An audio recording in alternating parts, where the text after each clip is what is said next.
Where does this all leave the Pac-12?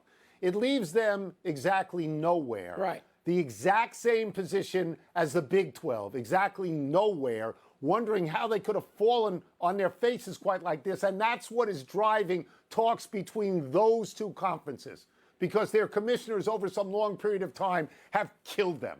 Because right now in the United States of America, there are only two meaningful football conferences. There's the SEC and there's the Big Ten.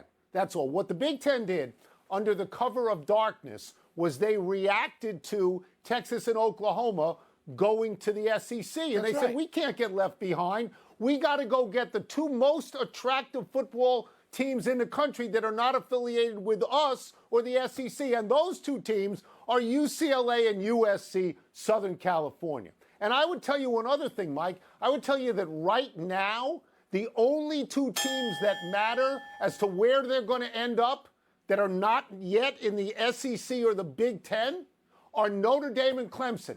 That's the list, kids. Yeah. That's all there is. Nothing else matters. Yeah. And I agree with you. There's going to be a 40 or 50 team conference.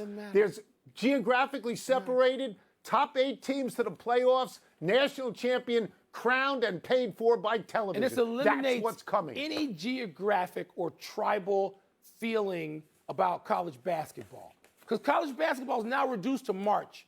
That's it. That's right. Maybe champ week, as we call it now, and then March Madness. That's it. They just said the hell with college basketball. There's another point. Well, college basketball doesn't make anywhere near what college football makes. There's another point about college football. This is the end of the NCAA. Yes, it is. There are no rules. Good. That's a good There's thing. nothing. You don't need them anymore. You know who I hope They're gets done marginalized? in college football. Let me be petty for just 1 second before we move on.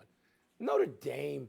It'd be great if Notre Dame had its face pressed up against the glass and was just. I know the Big Ten ultimately is going to feel a need to take them if they're the last team standing when the music stops.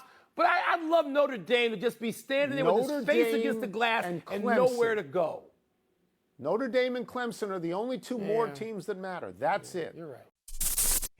Thank you for watching ESPN on YouTube. For live streaming sports and premium content, subscribe to ESPN+.